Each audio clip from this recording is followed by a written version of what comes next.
കാസർഗോഡ് 15-കാരിയെയും 42-കാരനെയും മരിച്ച നിലയിൽ കണ്ടെത്തിയ സംഭവത്തിൽ പോക്സോ കേസെന്ന ദിശയിൽ അന്വേഷിക്കണമായിരുന്നുവെന്ന് ഹൈക്കോടതി.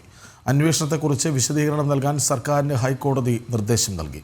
കേസ് ഡയറി പരിശോധിച്ചതിൽ നിന്നും അന്വേഷണം നടന്നിട്ടുണ്ടെന്ന് മനസ്സിലാക്കുന്നുവെന്ന് കോടതി പറഞ്ഞു. വിഷയം ചൊവ്വാഴ്ചത്തേക്ക് പരിഗണിക്കാനായി മാറ്റി. വിവരങ്ങളുമായി രേഷ്മ ബാബു ഒപ്പം ചേരുന്നു. രേഷ്മ, കോടതി പറഞ്ഞത് എന്തൊക്കെ?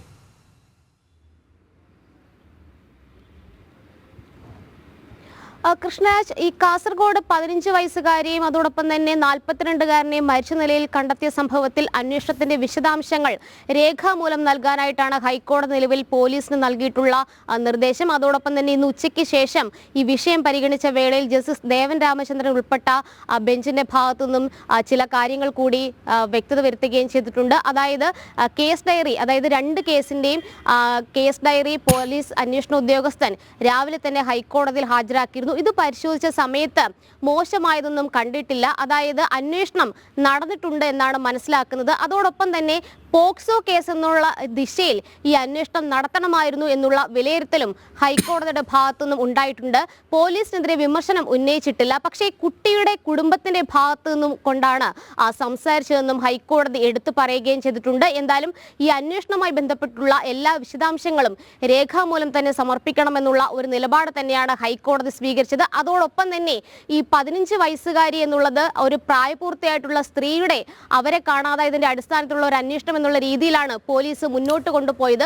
ഒരു പോക്സോ കേസ് എന്നുള്ള രീതിയിൽ അതിനെ പരിഗണിച്ചില്ല. അത് എന്തുകൊണ്ടായിരുന്നു തുടങ്ങിയ ചോദ്യങ്ങളും നേരത്തെ തന്നെ ഹൈക്കോടതിയുടെ ഭാഗത്തുനിന്നും ഉണ്ടായിരുന്നു. എന്തുകൊണ്ടാണ് ഈ പെൺകുട്ടിയുടെ മൊബൈൽ ലൊക്കേഷൻ കണ്ടെത്തുവാനായിട്ട് എന്ത് ബുദ്ധിമുട്ടായിരുന്നു ഉണ്ടായിരുന്നത്? അതുകൂടാതെ തന്നെ ഈ പ്രദേശത്ത്, അതായത് ഈ കുട്ടിയെയും ഈ യുവാവിനെയും മരിച്ച നിലയിൽ കണ്ടെത്തിയ പ്രദേശത്ത് പോലീസിന്റെ ഡോഗ് പരിശോധന നടത്തിയിരുന്നില്ലേ? അത് മരിച്ചതിന് ശേഷമായിരുന്നല്ലോ ഈ പരിശോധന നടത്തിയത്. അതിനെന്തിനാണ് കാലതാമസം ഉണ്ടായത്? തുടങ്ങിയ ചോദ്യങ്ങളും ഇന്ന് രാവിലെ ഈ വിഷയം പരിഗണിച്ച സമയത്ത് ഹൈക്കോടതി പോലീസിന് നേരെ ഉന്നയിച്ചിരുന്നു. എന്തായാലും കേസ് ഡയറി അടക്കം പരിശോധിച്ചതിൽ ഒരു തൃപ്തി ഉണ്ട് എന്നുള്ള ഒരു രീതിയിലാണ് ഹൈക്കോടതി ഇന്ന് വിഷയം പരിഗണിച്ച സമയത്ത് പറഞ്ഞിട്ടുള്ളത്. എന്തായാലും കുട്ടിയുടെ കുടുംബത്തിന്റെ ആ ഒരു ദുഃഖത്തിൽ പങ്കുചേരുന്നു. കുട്ടിയുടെ കുടുംബത്തിനൊപ്പം തന്നെയാണ്. എന്തായാലും ഈ അന്വേഷണം ഏത് വിധത്തിലായിരുന്നു മുന്നോട്ട് പോയിരുന്നത്, ഇതടക്കമുള്ള കാര്യങ്ങൾ ഒന്നും കൂടി പരിശോധിക്കണമെന്നുള്ള അതിന്റെ അടിസ്ഥാനത്തിലാണ് ഹൈക്കോടതി രേഖാമൂലം തന്നെ വിശദീകരണം സർക്കാരിനോട്, അതായത് പോലീസ് സ്വാഭാവികമായിട്ട് സർക്കാർ അപേക്ഷക മുഖേനയാണ് വിശദീകരണം നൽകേണ്ടത്.